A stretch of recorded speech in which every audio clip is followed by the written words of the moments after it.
हाम्रो बीचमा Nepal communist party एमालेका प्रभावशाली नेता र स्वास्थ्य मन्त्री शेरबहादुर तामाङ हुन्छ। तामाङजी, तपाईँलाई म जनता जान्न चाहन्छन् कार्यक्रममा स्वागत गर्न चाहन्छु। नमस्ते। तपाईँ स्वास्थ्य मन्त्री हुनुभएकोमा म बधाई दिन चाहन्छु, सफलताको शुभकामना दिन चाहन्छु। धन्यवाद। अब सबैको ध्यान तपाईँतिर छ। तपाईँ स्वास्थ्य मन्त्री भइसकेपछि के सोच्नु भन्नुहोस् त? खोप ल्याउन सक्नुहुन्छ? कोरोना नियन्त्रण गर्न सक्नुहुन्छ?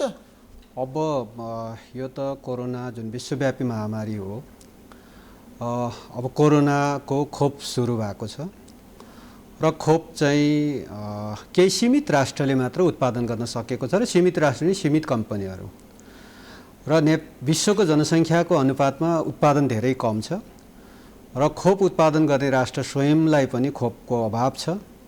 तर पनि हामीले गरिरहेका प्रयत्नबाट अहिले जति पनि अब खोपहरू आइरहेको छ र नेपाली जनतालाई म के आश्वस्त पार्न चाहन्छु भने हाम्रो पहल प्रयत्नबाट नेपाली जनतालाई खोप लगाएर कोरोनाबाट बचाउने अभियान र त्यो काममा नेपाल सरकार पूर्णतः लागिरहेको छ र भोलि नै 25 गते भोलिबाट हामीसँग प्राप्त खोपको आधारमा नेपाली उमेरका खास गरी 60 देखि 64 वर्ष उमेर अवधिका 65 देखि माथिका ज्येष्ठ नागरिकहरूले हामीले अगाडि लगायौँ र ती नागरिकहरूको दोस्रो डोजको खोप लगाउनलाई बाँकी छ।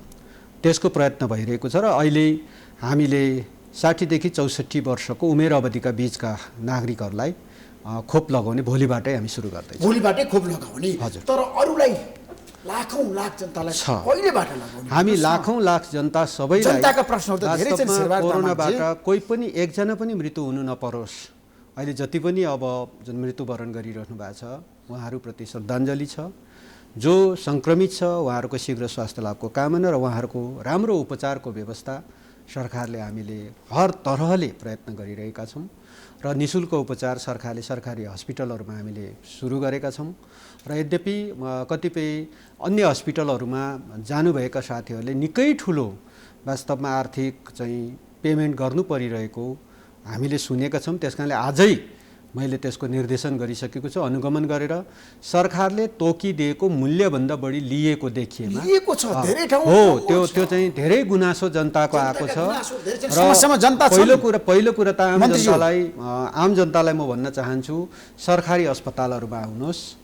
त्यहाँ बेड छैन भनेर कसैले भन्छ भने हामीले वास्तवमा हटलाइन नम्बरहरू पनि सार्वजनिक गरेका छौँ। दिनदिनै सार्वजनिक भएको छ। त्यति नम्बरहरूमा जानकारी गराउनुहोस् र कहाँनिर बेड आवश्यक उपलब्ध छ, कुन सरकारी अस्पतालमा उपलब्ध छ त्यसको व्यवस्था हामी गर्छौँ र तर तपाईँको चाहिँ कुनै कारणले अन्य अस्पतालहरूमा जानुभयो र त्यहाँ ठुलो रकम उहाँले तिर्नु परेको छ भने त्यसको जानकारी पनि हामीले प्राप्त गरेका छौँ।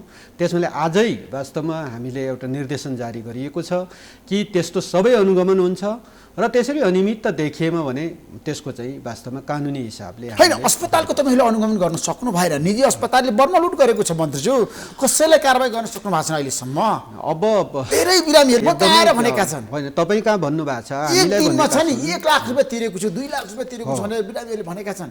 अब भनेका छन् यस्तो दर्दनाक स्थिति देखिएको छ। त्यसैले हो कारबाही भएन, तपाईँले एक्सन हो त्यसैले मन्त्रीको रूपमा आफूलाई प्रस्तुत गर्न सक्नुहुन्छ। त्यसको अनुगमन हुन्छ कानुनको हिसाबले। त्यस्ता चाहिँ देखिएमा अनियमितता देखेमा पहिलो कुरा त नागरिकको ज्यान बच्ने कुरा हो। ज्यान बच्ने कुराको चाहिँ उसमा चाहिँ अब भनौँ न त्यहाँ त व्यापार भएको छ। हो त्यस्तो हुन थाल्यो भने आर्थिक लेनदेन भएको छ मन्त्रीज्यू। मलाई गाह्रो परेको थियो त्यो शब्द उच्चारण गर्न, तपाईँले उच्चारण हैन पोस्टरमा भन्नुपर्छ के मन्त्री, जनताको कुरा बोल्नुपर्छ। त्यसैले जनताको कोणबाट हेर्दाखेरि जसरी नेपाली जनतालाई कोरोनाबाट मुक्त हुन वा कोरोना मात्र होइन अरू जुनसुकै चाहिँ तपाईँको चाहिँ रोगको उपचारमा पनि धेरै ठुलो खर्च गर्दा पनि अब तपाईँको चाहिँ उनको जीवन नबच्ने खालको स्थिति देखिएको छ। त्यसैले यसको अन्त्यको लागि हामी छिटै यो सम्बन्धी धेरै अध्ययनहरू गरेर नेपाली जनतालाई स्वास्थ्यको पहुँच पुर्याउने र अध्ययनबाट यदि प्रमाणित हुन्छ भने धेरै चिजबाट अध्ययन गर्छौँ हामी। निःशुल्क उपचारको समेत व्यवस्था कसरी गर्न सकिन्छ भनेर अध्ययन गर्छौँ। त्यसो कोरोनाको नियन्त्रण रोकथाममा सरकारले प्राप्त गरेको सफलताको कुरा गर्दाखेरि अब PCR टेस्ट निःशुल्क हुन्छ? अब सरकारले घोषणा गर्नुहोस् तपाईँ। PCR टेस्ट सरकारले निःशुल्कै गरेको छ।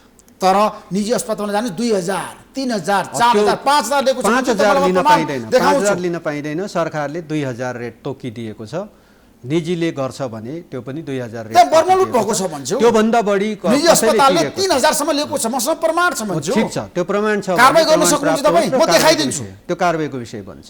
यति भर्मलुट छ अस्पतालमा, त्यो पाइँदैन, त्यो जनतालाई यति ठगेका छन् निजी अस्पतालले। त्यो पाइँदैन। यदि त्यस्तो हो भने त्यसको जानकारी तपाईँ कारबाही गर्नुहोस् है, हिम्मत गर्नु, साहस गर्नु, एकदम तपाईँलाई म सल्युट गर्छु। किनभने नेपाली जनताको लागि, नेपाली जनताको जीवन रक्षाको लागि, जीवन रक्षा सबभन्दा ठुलो कुरा हो र जीवन नबाँच्यो भने सबै थोक सिद्धिन्छ। त्यसले जीवन बाँच्ने कुरा सबभन्दा ठुलो कुरा हो र जीवन बाँच्ने कुरामा काहीँ तपाईँको चाहिँ त्यसमा चाहिँ टेकेर अरू कसैले फाइदा लिइरहेको छ भने त्यो जायज कुरा होइन, त्यो नाजायज कुरा हो। त्यस्तो नाजायज काम हुन दिँदैन। निजी अस्पतालमा एकजना बिरामी पुग्छ उपचार गर्नको लागि, तर त्यहाँ आइसियूमा राखिन्छ, भेन्टिलेटरमा राखिन्छ, महिनौँ दिन राखिन्छ, अनि मृत्यु भएको घोषणा गरिन्छ र पैसाको व्यापार गरिन्छ भन्छु। एकदमै स्वास्थ्य क्षेत्रमा हामी वास्तवमा स्वास्थ्य भनेको चाहिँ त्यो व्यापार होइन, स्वास्थ्य भनेको सेवा हो। स्वास्थ्य सेवा भनेको सेवा हो, स्वास्थ्य व्यापार हुन सक्दैन। त्यसैले यो जगमा टेकेर हामीले वास्तवमा स्वास्थ्यलाई फेरि पनि मैले घोषणा गरेको छु, हामी स्वास्थ्य बिमा सम्बन्धी कार्यक्रमलाई नयाँ ढङ्गले त्यसको परिभाषित गर्छौँ, नयाँ संरचनाहरू खडा गर्छौँ र अहिले भएको संरचनामा अपग्रेड गर्छौँ र आम नेपाली नागरिकको स्वास्थ्यको पहुँच र उनीहरूलाई स्वास्थ्य सम्बन्धी एउटा वास्तवमा हेल्थ आइडी समेतको व्यवस्था गरेर हरेक नेपाली नागरिकले वर्षको थोरै मिनिमम रकम त्यो सरकारले पनि प्लस गरिदिन सक्छ। यदि बुझाएर त्यस्तो खालको कुनै सिस्टम डेभलप गर्यो भने जुनसुकै तहको रोग जतिसुकै लाख वा करोड खर्च गरे पनि निशुल्क हुन सक्ने गरी चाहिँ हामी व्यवस्था गर्ने गरी तपाईको कार्यकालमा म अध्ययन गर्छु। त्यसको रोग हो जो जनताले छ नि उपचार गर्नको लागि समस्या छ, पैसा छैन, ती रोगहरु तपाईँ निशुल्क गर्न सक्नुहुन्छ। हो, त्यसको लागि एकदमै मैले भनेको छु, त्यसको त्यो बिमा सम्बन्धी अध्ययन गर्छौँ र त्यो अध्ययनबाट त्यो परिणाममा यदि त्यो अध्ययनबाट तथ्यको आधारमा भोलि त्यस्तो निस्क्यो भने मैले भनेको छु सरकारले स्वास्थ्य मन्त्रालयले त्यसको अध्ययन कार्यदल तयार हुन्छ र त्यसले अध्ययन गर्नेछ र त्यो अध्ययनको तथ्यको आधारमा तथ्याङ्कको आधारमा हामी निशुल्क गर्न सक्ने ठाउँमा पुग्छ र केही सर्टेन नेपाली जनताले आफू त्यसमा त्यो कार्यक्रममा सहभागी भएर केही रकम उसले वार्षिक तिर्दाखेरि उसको जीवनको उपचारको ग्यारेन्टी हुन्छ भने त्यस्तो कार्यक्रम हामी लागू गर्छौँ। त्यसो गम्भीर प्रकृतिका रोगहरूलाई निशुल्क उपचार गर्ने सरकारको सोच छ। हामी त्यो सम्बन्धी अध्ययन गर्ने कुरालाई मैले घोषणा गरेको छु। त्यसो भए कोरोनाको उपचार गर्ने बिरामीले अब निशुल्क भए हुन्छ। कोरोनाको उपचार गर्ने बिरामी सरकारी अस्पतालमा आउँदाखेरि निशुल्क उपचार, सरकारी अस्पताल निशुल्क, अनि प्राइभेट अस्पताल 156 देशभरि 156 वटा सरकारी अस्पतालहरू त्यो कोरोना उपचार गर्ने हामीले तोकेका छौँ। यद्यपि सूचना बाहिर गएर छ, जति सूचना बाहिर जानुपर्ने नागरिकले थाहा पाउनु पर्ने हो त्यति थाहा पाइरहेको छैन। त्यसैले त्यो सबै अस्पतालहरूको लिस्टिङहरू हामी सार्वजनिक गरिरहेका हुनेछौँ। जनताले एकदम नागरिकले घर घरमा थाहा पाउनु पर्नेछ र त्यसरी चाहिँ आउँदाखेरि सरकारी अस्पतालमा आउँदाखेरि निशुल्क उपचार हुने हामी ग्यारेन्टी गर्छौँ। अनि प्राइभेट अस्पतालमा चाहिँ पैसा तिर्नुपर्ने किन? त्यसमा पनि सरकारले पोलिसी होइन, एउटा ऋषिजी हामीले सरकारले स्वास्थ्य मन्त्रालयले र सरकारको चाहिँ विभिन्न अङ्गहरूले हामीले छलफल गरेरै प्राइभेट अस्पतालहरूलाई पनि कोरोनाको उपचार गर्ने र कोरोनाको उपचार गर्दाखेरि त्यसको एउटा रेन्ज तोकिदिएको छ। यति भन्दा बढी लिन पाइँदैन भन्ने रेन्ज तोकिएको छ, तर त्यो रेन्ज भन्दा बढी 10 गुणा बढी लिएको उपचार गरियो, मान्छेको मृत्यु भयो अनि 50 लाख लिएको मसँग तथ्याङ्क एकदम हो। सरकारले तोकिदिएको रेन्ज भन्दा 10-20 गुणा बढी चाहिँ यदि असुलेको त्यस्तो खालको चाहिँ प्रमाण आज त्यही भएर अनुगमन गर्ने कुरालाई आदेश गरेका छौँ। अनुगमनबाट त्यस्ता चिजहरू निस्क्यो भने सम्बन्धित नागरिकले पनि कोरोनाको उपचार गरेकोले बिलहरू प्राप्त हुनु पर्यो र यदि त्यस्तै हो भने त्यो जघन्य कुरा हो, त्यस्तो जघन्य काम कसैले गर्न पाइँदैन। त्यो कुरामा सरकार सशक्त ढङ्गले कडा ढङ्गले आउनेछ। कोही पनि अब वास्तवमा नेपाली नागरिकको स्वास्थ्यमाथि खेलवाड र अनि स्वास्थ्यलाई देखाएर उसको जीवनको चाहिँ सम्पत्तिमाथि खेलवाड घरखेत जाने कुरा चाहिँ सम्भव छैन। तर निजी अस्पतालले त कमाए कोरोनाको बेलामा भन्छु, तपाईँ अनुगमन गर्नुहोस् त। एकदम अनुगमन हुन्छ, तपाईको कार्यकालमा अनुगमन हुन्छ हैन? एकदम अनुगमन। उहाँहरूको पनि राम्रो काम गरिरहेका छन् भने त्यसको पनि हामी प्रशंसा पनि हुन्छ, तर गलत कामहरू भइरहेको छ भने त्यसको अनुगमन गरेर कानुनको दायरामा आउँछ। अनि चिकित्सकहरूको पीडा छ भन्छौ? एकदम। स्वास्थ्य कर्मीहरूको चिकित्सक मात्र होइन, पैसा नपाए चिकित्सक मात्र होइन, तपाईको चाहिँ सेवा सुविधा नदिएको हो। एकदम चिकित्सक छ, त्यस पछाडि तपाईँको चाहिँ त्यो एकदम तल्लो तहमा काम नर्सदेखि गर्ने काम खास गरी गर्ने सबै भन्छु म त, सबै। नर्सहरू छन्, अस्पतालमा काम त्यो गर्ने नर्स कर्मचारी। मात्र होइन, त्यस पछाडि अरू सफाई कर्मचारीहरू छन् हस्पिटलमा। त उहाँहरूले जुन सरकारले तोकिदिएको मिनिमम तपाईँको चाहिँ जुन रेट छ, श्रमको चाहिँ एउटा दर तोकिदिएको छ, त्योभन्दा पनि कम प्राप्त गरेको सूचना छ। त्यसो भएको कारणले आजै वास्तवमा मैले पद बहाली गरेपछि आजै त्यो आदेश पनि गएको छ कि सरकारले तोकिदिएको खास गरी सामाजिक सुरक्षा कोष त्योभित्र आबद्ध भएर सरकारले तोकिएको न्यूनतम ज्याला त्यतिसम्म पनि कसैले गरेको छैन भने त्यसको अनुगमन हुन्छ। आजै आदेश गएको छ, त्यो अनुसार जाऊ र सामाजिक सुरक्षा कोषमा प्रवेश गर। यदि गरेको छैन भने कानुन अनुसार त्यस्ता संस्थाहरू दण्डित हुन्छन्। त्यो स्वास्थ्य संस्था मात्र होइन, अरू पनि थुप्रै संस्थाहरू होलान्, त्यस्ता चिजहरूको हामी खोजी गर्छौँ। त्यसमा भन्छु तपाईँले भन्नुभयो अनुगमन पनि हुन्छ, तर मका धेरै डाक्टरहरू आएको छन् सरकारी अस्पतालमा काम गर्ने, उनीहरू अझै पनि ज्यालादारी रूपमा काम गरिरहेछन् नि, तपाईँको ध्यान त्यतितिर गएको छ? एकदम जानेछ, किनभने कोही पनि मान्छे तपाईँको चाहिँ डाक्टरहरूले आज हो एकदमै सरकारी अस्पतालमा ज्यालादारीको रूपमा काम गरिरहेछन्। उहाँहरू डाक्टरहरू भनेको थाहै गर्नु पर्दैन, सेवा सुविधा दिनु पर्दैन। उहाँहरू भनेको यो मुलुकको वास्तवमा मान्छेको जीवन रक्षा गर्न सक्ने एउटा व्यक्तित्व हो। त्यसो भएको कारणले डाक्टर, नर्स जो तपाईँको चाहिँ उपचारमा संलग्न हुने एउटा चाहिँ नर्सहरूको पनि पीडा छ, मका आएर भनेका छन्। स्वास्थ्यको जनसङ्ख्या छ, हामी थाहै हुन सकेनौँ हो ज्यालादारीमा काम गरिरहेछौँ सरकारी ज्यालादारीमा पनि हेर्नु न, तपाईँको चाहिँ राज्यले तोकिदिएको न्यूनतम ज्याला भन्दा पनि तल काम गरिरहेको पीडा हामीले सुनेका छौँ। त्यसमाले त्यस्तो नहोस् भनेर आजै मैले तपाईँसँग संवाद गरिरहँदा आजै दिउँसो हामीले त्यो आदेश जारी भएको छ र त्यो अनुसार भयो कि भएन भन्ने कुराको अनुगमन हुन्छ, भएन भने कानुन अनुसार दण्डित हुन्छ। भन्छु अब खोप आउँछ, सबै नेपाली जनताले कति महिनाभित्र लगाउन पाउँछ?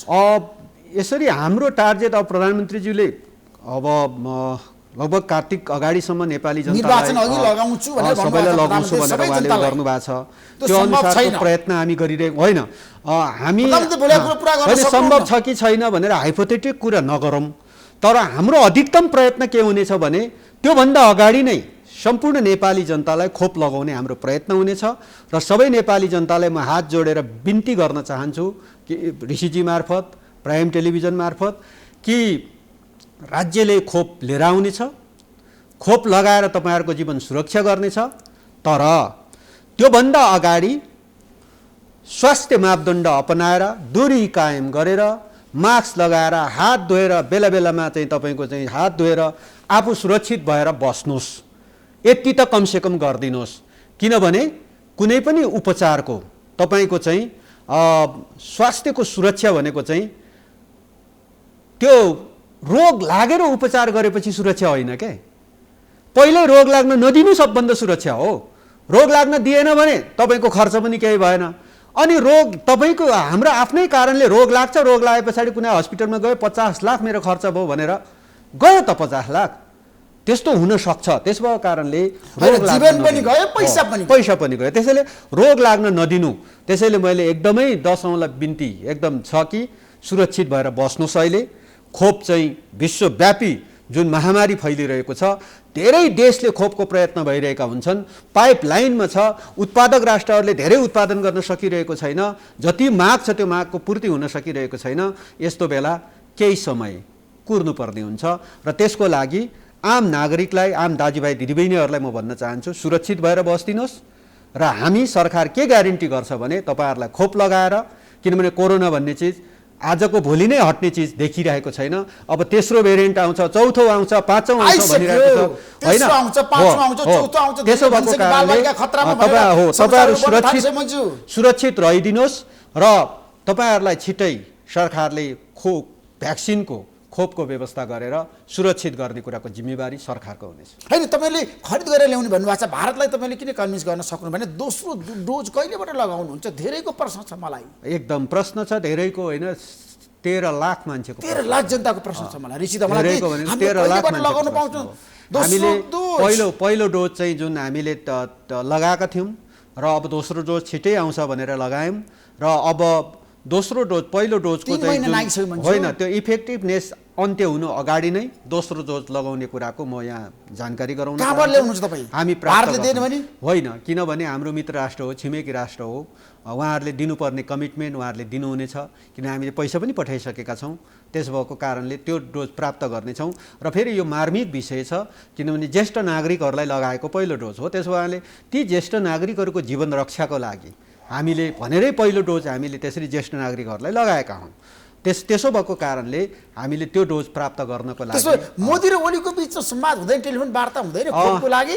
तपाईँ पहल गर्नु न स्वास्थ्य मन्त्रीको नाताले। सबै हुन्छ, छलफल हुन्छ र हामी छिटै प्राप्त गर्छौँ। भारतले तपाईँलाई खोप दिन्छ अब, किनभने हामीले दोस्रो डोजको लागि त पैसै पेमेन्ट गरिसकेका छौँ। होइन, पैसा दिनुभएको त भारतले अहिले दिन सक्दैन भने त भन्छ। होइन, भारतले होइन, उसले शर्त अगाडि सारेको छ। हुन त अब भारत राष्ट्र, अब सबै मिलेर भारत राष्ट्र हो। त्यसो भएकाले भारत राष्ट्रको पनि सर्वोच्च अदालत छ, त्यो उच्च अदालत छ। हाम्रो जस्तै तपाईँको चाहिँ कार्यपालिका छ, व्यवस्थापिका छ, न्यायपालिका छ। भारतको न्यायपालिकाले वास्तवमा आफ्नो देशलाई खोपको सुनिश्चितता नगरिकन अरूलाई खोप नदेऊ भन्ने फैसला गर्यो र त्यो फैसलाको आधारमा उसले अलि बढी प्रायोरिटी आफ्नो नागरिकलाई दिएको कारणले हामीले पैसै दिइसकेको खोप नआइरहेको स्थिति हो र त्यो चाहिँ अदालतको फैसलाको आधारमा हो। त्यसो भएको हुनाले यद्यपि त्यो त हामीले प्राप्त गर्नै पर्नेछ, त्यो त हामीले पैसै बुझाइसकेका छौँ। यद्यपि भारतले चाहिँ हामी माथि वास्तवमा 10 लाख डोज पहिला निःशुल्क पनि दिएको हो। हामीले 20 लाख डोजको पैसा दिएका हौँ। 10 लाख डोज 10 लाख पैसाको 10 लाख निःशुल्क अनुदानको गरेर हामीले 20 लाख डोज प्राप्त गरेको हौँ। अर्को 10 लाख डोजको चाहिँ हामीले प्राप्त गर्नुपर्नेछ। त्यसो भएको हुनाले अझ त्योभन्दा बढी पनि हामी त किन्न पनि तयार भएर बसेका छौँ र भारत आफैलाई चाहिँ कोभिडको चाहिँ भ्याक्सिन उत्पादन गर्न नभ्याएर नसकेर अनि उसले अरू देशले उत्पादन गरेको भ्याक्सिन दर्ता गरिरहेको छ, उसले रोकिराखेको अवस्था छ। त्यसो भएको कारणले यस्तो बिचमा हामी निरन्तर सबै तहको पहल प्रयत्नबाट खोप प्राप्त गर्ने कुरा। चीनबाट बढी आउँछ कि भारतबाट कि अमेरिकाबाट कि रुसबाट कि बेलायतबाट? सबभन्दा बढी खोप कहाँबाट आउँछ? तपाईँहरूको एउटा क्याल्कुलेसन त होला नि त। मूलतः तपाईँको अहिले देखिएको खोप उत्पादनको हिसाबले अमेरिकन दोरी, रसियन दोरी र चाइनिज दोरी यति नै हो सफल देखिएको, अरू कुनै मुलुकहरू छैन। त्यसैले यिनै चिजहरूलाई हामी कूटनीतिक पहल प्रयत्नबाट खोप प्राप्त गर्ने कुराको हामी प्रयत्नमा छौँ। त्यसो भएर त सम्माननीय राष्ट्रपति स्वयं वास्तवमाबाट पत्रहरू गइरहेको छ, प्रधानमन्त्री स्वयंबाट चाहिँ ती चिजहरूको पहल कदमी भइरहेको छ कि कोरोना भन्ने चिज चाहिँ मानव सभ्यता र प्रकृतिको कहरको बिचको लडाइँ हो नि। त्यस भएको कारणले यो लडाइँमा सबैजना एकताबद्ध भएर लड्नुपर्ने आवश्यकता छ। कहीँ कतै कुनै पनि अङ्ग प्रत्यङ्गले चुक गर्यो भने, अर्थात् कुनै लडाइँमा एउटा सिपाहीले आफ्नो चाहिँ हतियार डाउन गर्यो भने त विपक्षीले हानेको गोली त लाग्छ त। त्यसैले कोरोनाबाट कोही पनि सुरक्षित नहुन सक्छ। त्यसैले कसैलाई समाप्त गरौँ, असफल पारौँ। हामी छ नि, हामी एकदम अनेक राजनीति गरिरहेका छौँ, एउटाले अर्कोलाई गाली गरिरहेका छौँ, अब प्रयोग गरिरहेका छौँ होइन।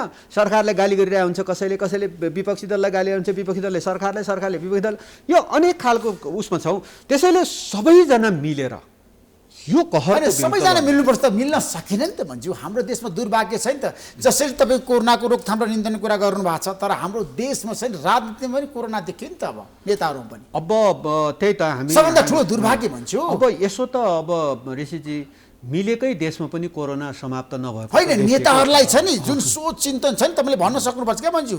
उनीहरू सकारात्मक भएनन्, नकारात्मक भए, आलोचना मात्रै गरे। केपी शर्मा ओलीले 6 बुँदे प्रस्ताव अगाडि सार्नुभयो। आज माधव नेपालले भन्नुभयो पहिला केपी शर्मा ओलीले माफी माग्नुपर्छ, मन्त्री परिषदले संसद विघटन गर्न गरेको निर्णय फिर्ता लिनुपर्छ, अनि मात्रै हामी सहमतिमा जान सक्छौँ। आज आइसक्यो शर्त माधव नेपालको स्थायी समितिको निर्णय। अब यो त राजनीतिक कुरा हो, यो राजनीतिक कुरा कोरोनासँग जोड्नु हुँदैन भन्ने हाम्रो कुरा हो कि कोरोना विरुद्ध लड्नको लागि हामी सबै राजनीतिक दल, सबै नेताहरू उत्तिकै जिम्मेवार, सबै राजनीतिक दलका कार्यकर्ता, सबै आम नागरिक पनि उत्तिकै जिम्मेवारी हुन जरुरी छ। जस्तो म स्वयंको लापरवाहीको कारणले कोरोना सर्यो, अर्कोले गाली गर्न पाइएन नि त। मैले लापरवाही गरेँ हो, मेरो लापरवाहीको कारणले राजनीतिमा रोग लाग्यो क्या। मेरो प्रश्न तपाईले त्यहाँनेर त्यसैले म के हाम्रो देशमा त अहिले त कोरोनाको महामारी छ, तर अब राजनीतिमा कोरोनाको छ नि महारोग छ क्या। कुनै राजनीतिक दलमा त्यो राजनीतिक दलभित्र गर्न सक्नु भएन, तपाईँ स्वास्थ्य मन्त्री हो देशको। त्यो राजनीतिक दलभित्रको समस्या के आइपर्छन् भन्ने कुरा म त के देख्छु भने नेकपा एमाले भित्रको समस्या समाधान उन्मुख छ। होइन कसरी छ भन्छु, आज शर्त आइसक्यो माधव नेपालको, केपी शर्मा ओलीलाई म साथ दिन सक्दिनँ, प्रधानमन्त्रीमा राख्न सक्दिनँ, उहाँ प्रधानमन्त्री हट्नुपर्छ। त्यो त हट्नुपर्छ भनेर विपक्षी दलको नेतालाई हस्ताक्षर पनि त गरिसक्नु भएको थियो नि। शेरबहादुर देउवालाई प्रधानमन्त्री बनाउने हस्ताक्षर गरिसक्नु भएको छ। नेपालले यद्यपि के देख्छु भने शेरबहादुर देउवालाई प्रधानमन्त्री बनाउँछु भनेर हस्ताक्षर गर्ने भन्दा आज आएको वक्तव्य धेरै गुणा तपाईँ तल झरिसकेको अवस्था हो। कसरी जस्टिफाई गरौँ त भन्छु? नेकपा एमालेको समस्या समाधान हुन्छ कसरी समाधान हुन्छ? सूत्र दिनुहोस् न। हिजो 6 बुँदे प्रस्ताव प्रधानमन्त्री अगाडि सार्नुभयो, आज माधव नेपालले जवाब दिनुभयो, भन्नुभयो कुनै बेला पोजिसन गरेर प्रधानमन्त्री गल्ती गर्नुभएको छ, त्यो स्वीकार्नु पर्छ। उहाँले मन्त्री परिषदको बैठक राखेर कुनै संसद विघटन फिर्ता लिनुपर्छ, त्यो गर्न तयार हुनुहुन्छ प्रधानमन्त्री? कुनै बेला भन्नु तपाईँ सीधा प्रश्नको उत्तर दिनुहोस्, तपाईँ क्याबिनेटको मन्त्री हो। कुनै बेला कुनै चिजको पोजिसन बनेको कारणले त्यो पोजिसनको जस्टिफिकेसनको लागि गरिने तर्कहरू हुन् ती। त्यसमाले ती तर्कहरू, ती जतिसुकै आरोप वा तर्क लागे पनि त्यो अन्ततोगत समाधान हुने नै हो र ती सबै चिजहरू समाधानतर्फ अगाडि बढ्छ। र अहिले हामी जुन बाटोमा अगाडि बढिरहेका छौँ, मूलतः कोरोना नियन्त्रण गर्दै आगामी निर्वाचनतर्फ हामी जान्छौँ। त्यसले यो सबै चिज वास्तवमा यही ढङ्गले अगाडि बढ्नेछ र नेकपा एमाले भित्रको समस्या पनि समाधान भएर अगाडि। त्यसो प्रधानमन्त्री ब्याक हुनुहुन्न, संसद विघटन गरेको कुरा उहाँले गल्ती भयो भनेर भन्नुहुन्न जनता सामु? जनता सामु तपाईँको पार्टीको प्रस्ताव छ नि त, माधव नेपाल झलनाथ खनालको पार्टीको प्रस्ताव भएन। पार्टी त नेकपा एमालेको अध्यक्ष केपी ओली छ नि, अनि पार्टीको प्रस्ताव हुन्छ र वरिष्ठ नेता माधव नेपाल होइन, झलनाथ खनाल होइन, उहाँहरूको प्रस्तावमा तपाईँ नमान्ने? अहिले उहाँहरूलाई वास्तवमा केपी ओलीको प्रस्ताव पनि त मान्नुपर्ने होला नि, अथवा नेकपा एमालेको प्रस्ताव पनि त उहाँहरूले मान्नुपर्ने होला नि त। एमाले के भन्छ भने आउनुहोस् पार्टीमै बस्नुहोस्, यति भने होइन र, पार्टीमै बस्नुहोस्, नेतृत्वै गर्नुहोस्, तपाईँहरू नेतै हो, यो पार्टी बनाउनुको लागि तपाईँहरूको नि योगदान छ, नेतृत्व गर्नुहोस्, यति भने हो नि। यति कुरालाई नमानेर बाहिर गरेर अरू वक्तव्य दिँदै अरू नेतालाई हस्ताक्षर गर्दै प्रधानमन्त्री बनाउँछ भनेर किन हिँड्नु पर्यो त? अब जब नेकपा एमाले पार्टी छ, त्यो पार्टीको नेता उहाँहरू नै हुनुहुन्छ, उहाँहरूले नै बनाउनु भएको हो, अगुवाई गर्नुभयो। हामी त अझ कार्यकर्ता कति पछि लागेको हो। हामी बिन्ती गरिरहेका छौँ, आदरणीय नेताजीहरू, तपाईँहरू आदरणीय हुनुहुन्छ, तपाईँहरू हाम्रो नेताहरू हो, तपाईँहरू यही पार्टीको नेता बनिदिनुहोस् न, यति हो नि हामीले भनेको। योभन्दा बढी के भनेका छौँ र? अनि यही पार्टीको नेता बनिदिनुहोस्। जालसाजी छ अरे नि त प्रधानमन्त्री केपी शर्मा ओलीको वक्तव्य प्रस्ताव। शब्द अलि कुन शब्द कुन अक्षर कतापट्टि बाङ्गिएर लेख्यो, कतापट्टि चाहिँ होइन अब भनेर चाहिँ अब खोज्दै जाने हो भने त अब त्यो कुरा छ अरे। शेरबहादुर तामाङजी, माधव नेपालले भन्नुभएको। अब नेकपा एमाले वास्तवमा यो एउटा इतिहास बोकेको साँच्चै नेपाली जनताको पक्षमा काम गर्दै आएको पार्टी हो। त्यसो भएको कारणले यो पार्टीभित्र कुनै छलछाम, कुनै षड्यन्त्र हुने छैन र हामी के ग्यारेन्टी गर्छौँ भने नेकपा एमाले सधैँभरि जनताको पक्षमा दृढतापूर्वक उभिनेछ र नेपाली जनताको, खास गरी समृद्ध नेपाल, सुखी नेपालीको लक्ष्य हासिल गर्नको लागि हामी निरन्तर लागि नै रहनेछौँ। समाजवादी कार्यक्रमहरू लागू गर्ने कुरामा हामी दृढतापूर्वक उभिन्छौँ। त्यसरी उभिने पार्टीलाई त्यही पार्टीको अगुवाई गरेको नेताले अब भ्रमपूर्ण छ, यो चाहिँ यस्तो छ, मैले त्यही भनेर हो कुनै विषयमा पोजिसन क्रिएट भएपछि त्यो पोजिसन क्रिएट भएको पोजिसनको बचावको लागि गरिने तर्कहरू हुन् कि सबै। त्यसैले यो तर्कहरू सबै समाधान हुन्छ। कसरी समाधान हुन्छ? केपी शर्मा ओलीको जालमा नफस्ने भनेर माधव नेपाल प्रचण्ड शेरबहादुर देउवा बसेर आज भनिसक्नुभयो। केपी ओलीले जालो थापेको होइन के, केपी पासा थाप्नु पर्यो क्या उहाँले त। केपी ओली संसद पुनर्स्थापना हुने कुरा आएपछि प्रधानमन्त्री डराउनु पर्यो। कहीँ जालो थापेको छैन, मूल ढोका खोलेर त्यो पनि बुट्टा हालेको एकदमै राम्रो चाहिँ हाम्रो ऐतिहासिक पुरानो चाहिँ नेकपा एमाले एउटा इतिहास बोकेको पार्टीको ढोका खोलेर आउनुहोस् न बाबा, यही पार्टीको नेता बनिदिनुहोस्, हामी त्यही छौँ नि त, हामी पनि त्यही भनिरहेका छौँ। ढोका खोलेर आउनुहोस् भन्दा त्यहाँनिर चाहिँ पासो देखेपछि त अनि समस्या त्यहीँनिर भएको हो। पासो राखेको छैन, मूल ढोका खोलिएको हो। छ बुँदा प्रस्ताव गरेर आउनुहोस् भनिरहँदाखेरि त्यो त ढोका खोलिदिएको हो। 6 बुँदे प्रस्तावमा 1 नम्बरको कुरा गर्छु। नेपाल कम्युनिस्ट पार्टी एमालेलाई 2075 साल जेठ 3 गते पूर्वको अवस्थाबाट अगाडि बढाइनेछ। नेपाल कम्युनिस्ट पार्टी नेकपाको केन्द्रीय कमिटीका सदस्यहरूमध्ये एकताको पक्षमा उभिनुभएका कमरेडहरूलाई आधार मानेर केन्द्रीय कमिटी र स्थायी कमिटीको संरचनामा गतिशील हुनेछ। यो भनेको के बताउनुहोस् त मलाई, बताउनुहोस् तपाईँ। होइन नेकपा यो त जालसाजी होइन होइन, होइन, षड्यन्त्र कहाँ होइन। जालसाजी छ? नेकपा हुँदाखेरिको हामी मूलत त्यो अगाडि जान्छौँ, तर केन्द्रीय कमिटीको सदस्यहरू जो नेकपा हुँदाखेरि हामीले चाहिँ जुन केन्द्रीय कमिटीको सदस्य मानेका थियौँ ती सबैलाई मान्छौँ भने हो क्या। इभन अहिले तपाईँ नेकपा हुँदाखेरि केन्द्रीय कमिटीको सदस्यहरू जो हिजो माओवादीमा बसेकाहरू छन् भने पनि आउनुहोस् न यसैमा बसौँ भने हो नि। तर माधव कुमार नेपाललाई झलनाथ खनालको प्रस्ताव के तपाईँलाई थाहा छैन? उहाँहरूको किन थाहा छैन? उहाँहरू चाहिँ 2075 जेठ 2 गते त्यो पनि भनिराख्नु पूर्व भएको छ। फर्कने 75 एमालेको जेठ 2 नवमहाधिवेशनले गरेको सबै कुरालाई स्वीकार्ने। जेठ 2 मात्र होइन, त्योभन्दा अझ धेरै अगाडि जानुभएको छ। 9 राष्ट्रिय महाधिवेशनबाट निर्वाचित कमिटी मात्र बन्यो। त्यसभन्दा पछाडि त कति साथीहरू परिवर्तन भयो होला, केही नयाँ साथीहरू थपियो होला, केही साथीहरूको अब अन्य ठाउँमा जानुभयो होला, केही साथीहरू सायद मृत्युवरण पनि गर्नुभयो होला, त्यसको ठाउँमा अर्को साथी थपियो होला।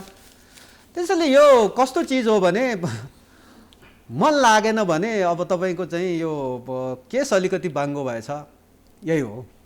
यदि एकता भएन भने पार्टी फुट्यो भने कसको कारणले बढी? पार्टी फुट्दैन, कहाँ फुट्छ? केपी शर्मा ओलीको कारणले कि माधव कुमार नेपाल कारणले पार्टी नेकपा एमाले फुट्दैन। म फुट्यो किन म कुन नेताको कारणले पार्टी फुट्छ भनेर भन्छु? नेकपा एमाले फुट्दैन। तपाईँले भनेर हुँदैन, पार्टी त फुटिसकेको छ नि। कहाँ शेरबहादुर फुट्यो? तामाङजी, नेपाल कम्युनिस्ट पार्टी एमाले बकाइदासँग उसको आफ्नो राजनीतिक लक्ष्य, आफ्नो चाहिँ तपाईँ कार्यक्रमिक लक्ष्य, आफ्नो दृष्टिकोण बोकेर, आफ्नो चुनाव चिन्ह बोकेर, आफ्नो लाखौँ कार्यकर्ता बोकेर एक ढिक्काका साथ नेकपा एमाले अगाडि बढिरहेको छ। अनि निर्वाचन चाहिँ हुन्छ होइन? तपाईँलाई विश्वास छ? कार्तिकको अन्तिम साता र मक्सीको पहिलो हप्ता निर्वाचन हुन्छ। निर्वाचन बाहेक के विकल्प छ र? संसद पुनर्स्थापना हुँदैछ, तपाईँ त कानुन मन्त्री भइसकेको मान्छे त।